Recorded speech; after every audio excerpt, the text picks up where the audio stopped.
अध्यात्म विश्व विज्ञान यूट्यूब चैनल पर उपस्थित अपने सभी मित्रों का हार्दिक स्वागत समादर करते हुए अत्यंत हर्ष अनुभव होता है। मित्रों, अध्यात्म को जानने के लिए हमें अन्य किसी भी योनि में उपयोग नहीं हो सकता। अध्यात्म को जानने, समझने, आत्मसात करने के लिए यह मनुष्य शरीर ही आवश्यक है, क्योंकि इस मनुष्य शरीर से ही मैं कौन हूँ, ये विश्व क्या है, इस विश्व से मेरा क्या संबंध है, इस प्रकार के जो अनंत प्रश्न हमारे मन में उठते रहते हैं उनका समाधान प्राप्त कर सकते हैं। साथ ही एक व्यावहारिक सिद्धांत है जो निदा फाजली नाम के एक मशहूर शायर ने कहा है कि दुनिया जिसे कहते हैं जादू का खिलौना है, मिल जाए तो मिट्टी है और खो जाए तो सोना है। दुनिया जादू का खिलौना है, मिल जाए तो मिट्टी है और खो जाए तो सोना है। क्योंकि जब तक हमारी वासनाओं, कामनाओं की पूर्ति नहीं होती तब तक ऐसा लगता है कि कब ये वासनाएं, कब ये कामनाएं, कब हमारी इच्छाएं पूरी होगी। और जैसे ही हमारी इच्छा पूरी होती है तब उस इच्छा पूर्ति का सुख अनुभव न करते हुए अन्य इच्छा, अन्य कामनाओं की पूर्ति में हम लग जाते हैं। इसीलिए शायर अत्यंत कम शब्दों में अपने इस बर्ताव का वर्णन करता हुआ कहता है कि दुनिया जिसे कहते हैं जादू का खिलौना है, मिल जाए तो मिट्टी है और खो जाए तो सोना है। चारों खानियों में उत्क्रांत होता हुआ जीव इस मनुष्य शरीर को प्राप्त करता है और मनुष्य शरीर को प्राप्त करने के बाद भी वो केवल पशु तुल्य ही जीवन गुजार देता है और अंत में जिसे कहते हैं कि पछताता हुआ और रोता हुआ आता है और रोता ही हुआ जाता है। नरजन्म का ये अनमोल कोहिनूर उसके हाथ लगा है, लेकिन उसका उसने उपयोग क्या किया? तो जो चारों खानियों में करता आ रहा था वही इस मनुष्य जन्म में भी वो करता रहा और उसके आगे उसने कुछ देखा ही नहीं। श्री आद्य शंकराचार्य जी विवेक चूड़ामणि में कहते हैं कि दुर्लभम त्रयमेव तत् देवानुग्रह हेतुकम मनुष्यत्वम मुमुक्षत्वम महापुरुष संश्रयः। तीन बातें दुर्लभ है, जब तक ईश्वर की कृपा नहीं होती ये तीन बातें हमें प्राप्त नहीं हो सकती। कौन सी? मनुष्यत्वम, इस मनुष्य का जन्म, मुमुक्षत्वम यानी मोक्ष की इच्छा, और महापुरुष संश्रयः यानी सत्संगति, सद्गुरु से भेंट, सद्गुरु का ज्ञान, ये हमें ईश्वरी कृपा के बगैर प्राप्त नहीं हो सकता। ऐसा विवेक चूड़ामणि नाम के आद्य शंकराचार्य जी के प्रसिद्ध ग्रंथ में उन्होंने कहा है। उसी तरह ऐतरेय आरण्यक में 3 अध्याय के 2 खंड में कहते हैं कि वेदौषधि वनस्पतिषु ही रसो दृश्यते चित्त प्राणभृत्सु पुरुषे त्वेव विस्तरात्मा सही प्रज्ञानेन सम्मन्न तमो विज्ञातम वदति विज्ञातम पश्यति। मनुष्य में क्या है? वनस्पति का जीवन उनके रस पर अवलंबन है। प्राणियों में थोड़ी बहुत जानकारी दिखती है, लेकिन ये मनुष्य ही ऐसा है कि इसे विवेक, बुद्धि तत्व प्राप्त हो जाने से इसे विवेक प्राप्त है और विवेक प्राप्त होने से ही वो किसी भी सिद्धांत का अनुभव कर सकता है, जिसे विज्ञान कहते हैं। अंत में वो फिर शंकराचार्य जी ब्रह्मसूत्र नाम के उनके ग्रंथ में भाष्य में कहते हैं, क्या कहते हैं कि आहार निद्रा भय मैथुनंच सामान्य एतत् पशु भी नराणाम। आहार, निद्रा, भय और मैथुन पशुओं में तो है ही, क्योंकि ये शारीरिक आवश्यकताएं हैं, लेकिन ये मनुष्यों में भी है और मनुष्य इसी में बंदिस्त होकर रह जाता है और जो तर्क बुद्धि उसे प्राप्त हुई है, वो तर्क बुद्धि प्राप्त नहीं होने से और वो तर्क बुद्धि प्राप्त होकर भी आहार निद्रा भय मैथुन में ही ये अपनी संपूर्ण शक्ति लगा देने से केवल पशुतुल्य जीवन जीता है। मनुष्यता का इसे आभास नहीं है। मनुष्यता प्राप्त करके ये किस अनमोल ऐसे जिसे कहते हैं कि पुरस्कार और अनमोल ऐसे धरोहर को प्राप्त कर चुका है, ये इसको जानकारी नहीं है, या जानकारी रहते हुए ये अंधा बनकर पशुतुल्य जीवन गुजारने के लिए मजबूर है, या फिर अपनी बुद्धि को सीमित रखकर वो एक पशुतुल्य ही जीवन गुजारता रहता है। इसके अनंतर एक और उदाहरण हम देखेंगे कि श्री व्यास जी, महर्षि वेद व्यास कहते हैं कि गुह्यम ब्रह्म तदिदम ब्रवीमि नहीं मनुष्यात् श्रेष्ठ तरम ही कश्चित। सब में अगर श्रेष्ठ है और ब्रह्म को जानने के लिए उपयुक्त ऐसा कोई देह है तो वो केवल मनुष्य है। इसीलिए मनुष्य शरीर जो है वो श्रेष्ठ है। न वै देवा अतिक्रमन्ति न पितरः न पशवः न असुरः मनुष्या एवेकतिक्रामन्ति। क्या अर्थ हुआ इसका? इसका अर्थ यह है जो देवों को प्राप्त नहीं है, जो पितरों को प्राप्त नहीं है, जो पशुओं को प्राप्त नहीं है, और जो यानी जिसे कहते हैं कि पिशाचों को प्राप्त नहीं है, वो ही मनुष्य को प्राप्त हुआ है और वो उसका भी अतिक्रमण कर सकता है। क्योंकि जीव तो सभी प्राणियों में है, लेकिन अपने जीव भावना का उत्क्रांत अवस्था जो शिव भाव है उसको भी ये मनुष्य शरीर में ही ये मनुष्य प्राप्त कर सकता है, अन्य कोई मार्ग नहीं है।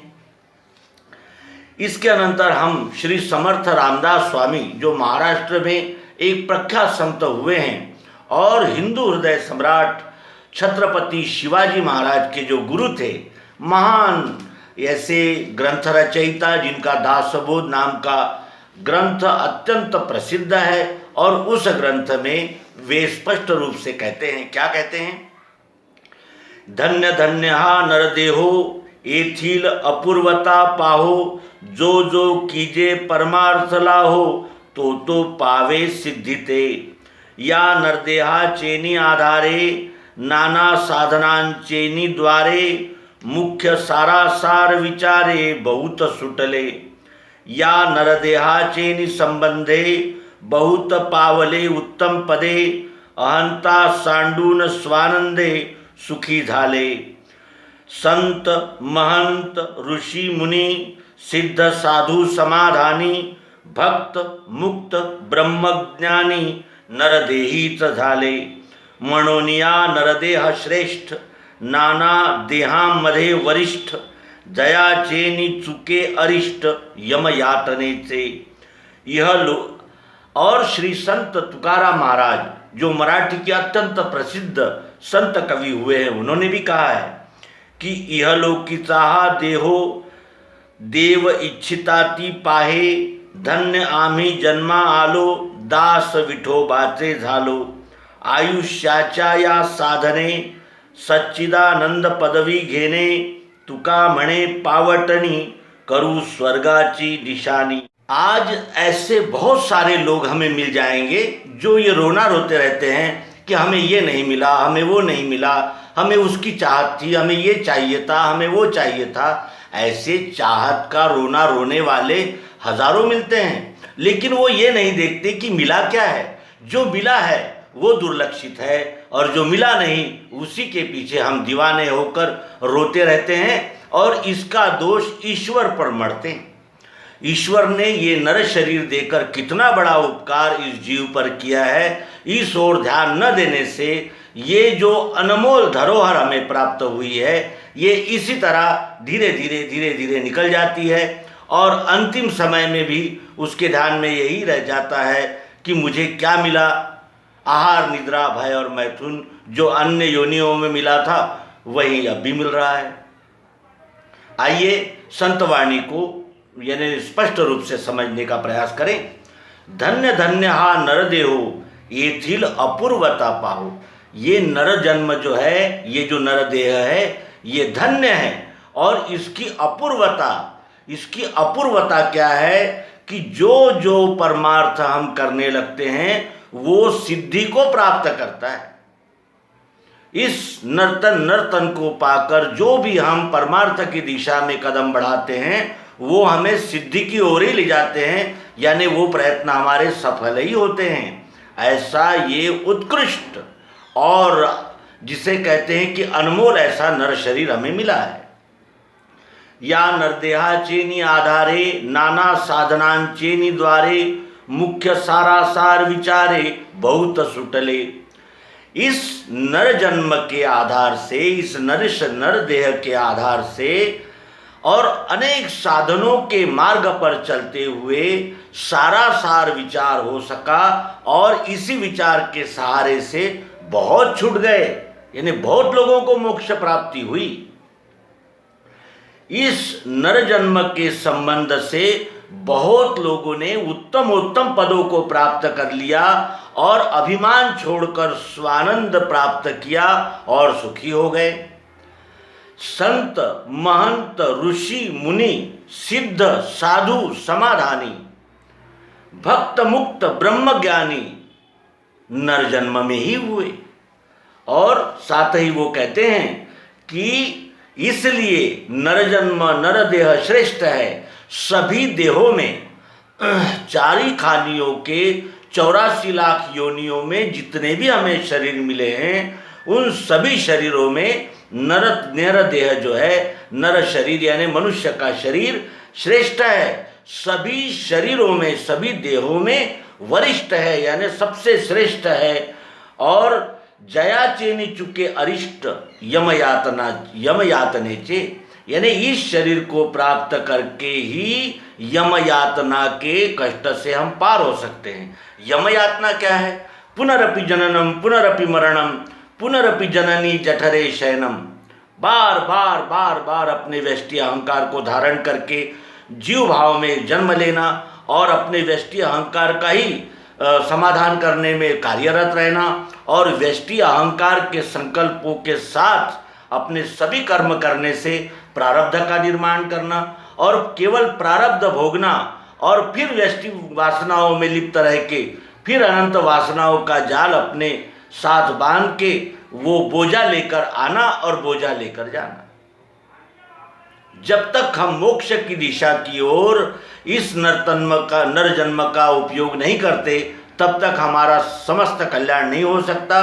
इसीलिए यहाँ संत श्रेष्ठ समर्थ रामदास हमें जागृति दे रहे हैं कि इसीलिए नर जन्म श्रेष्ठ है और ये सभी देहों में, सभी शरीरों में श्रेष्ठ है। और इसी नर जन्म के सहारे से यम यातना का अरिष्ट, यम यातना की मुसीबत टाली जा सकती है और इसको पार किया जा सकता है। अब श्री संत तुकाराम महाराज की उक्तियों का भी अर्थ देखें। यह लौकिता देहे देव इच्छिताति पाहे। इस नर शरीर को प्राप्त करने के लिए देवता भी यानी उत्सुक है। ऐसा क्यों है? क्योंकि देव यानी जिसे कहते हैं कि जो देवता है वो भी अपने मुक्ति का द्वार वहाँ नहीं खोज सकते, क्योंकि वहाँ वो भी योनि केवल भोग योनि ही है। वो भी भोगने के लिए ही प्राप्त हुई योनि है। देव योनि भी, देवता भी केवल भोगने का ही कार्य कर सकते हैं, वो अपने उद्धार का मार्ग नहीं खोज सकते। जो फैसिलिटी इस नरजन्म में हमें प्राप्त है और इसीलिए देवता भी नरजन्म की आशा करते हैं। धन्य आमी जन्मा आलो दास विठो बाचे झालो। वो अपने स्वयं को ही धन्य कहते हैं और कहते हैं कि धन्य हुए हम जो हमने इस विश्व विराट विठ्ठल का यानी दास बने, सेवक बने। हम धन्य हुए क्योंकि नर शरीर का परम उपयोग हम कर सके, इसीलिए हम धन्य हुए। ऐसा तुकाराम महाराज इस अभंग में कहते हैं। और साथ ही कहते हैं कि इस आयुष्य के, इस जीवन के साधन से हम सच्चिदानंद पदवी को प्राप्त किए। सच्चिदानंद, सच्चित आनंद, सच्चित आनंद पदवी को हमने इसी नर शरीर को प्राप्त करके इस पदवी को प्राप्त किए, इस दशा में आए, इस स्थिति का आनंद ले पाए। तुका म्हणे पावटनी करू स्वर्गाची निशानी। और अंत में कहते हैं कि हम इस जन्म को एक स्टेप, एक सीढ़ी बनाकर, यानी स्वर्ग का सुख, जो स्थायी समाधान जिसे कहते हैं, वो हम प्राप्त करके रहेंगे और प्राप्त कर रहे हैं, ये कहते हैं। इसीलिए यहाँ इस अंक का समापन इन उद्गारों से करें कि इस नर शरीर, ये जो नर शरीर है, ये अत्यंत दुर्लभ है और परमार्थ साधना के लिए एकमेव साधन है। इसी नर शरीर का सारा सार विचार अर्थात विवेक करने की बुद्धि क्षमता इसी नरदेह में प्राप्त है और इसी नरदेह से जीवन का जो अंतिम प्राप्तव्य है, स्वानंद प्राप्ति, वो प्राप्त की जा सकती है। उसके लिए आवश्यक रहने वाला जो विकास क्रम है वो क्या है?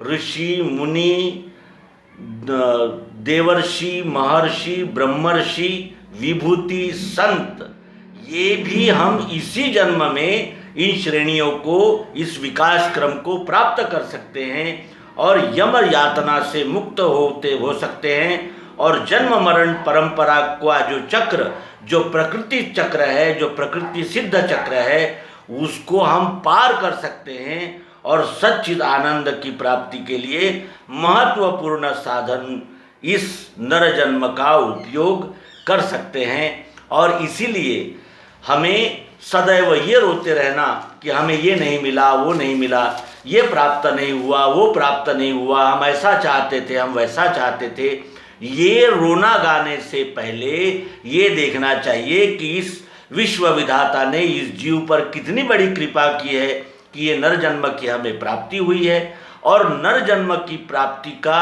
जो आनंद है, जो परम साध्य है, वो अध्यात्म विज्ञान है, वो दिव्य दृष्टि है और वो सद्गुरु युक्ति के द्वारा प्राप्त करके हम इस विश्व को जानकर विश्व रूप में ही अपने व्यष्टि अहंकार का लय कर सकते हैं। और यही मौका, यही अवसर ये नर शरीर में इस जन्म में हमें प्राप्त है। इसीलिए यहाँ पश्चाताप किस बात का करें?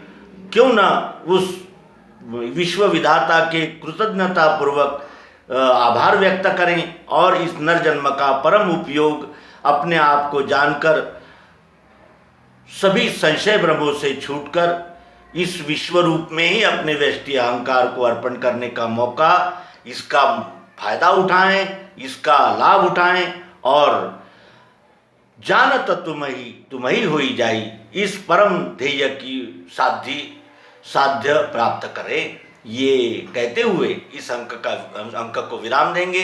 नर्मदे हर सद्गुरु भगवान की जय।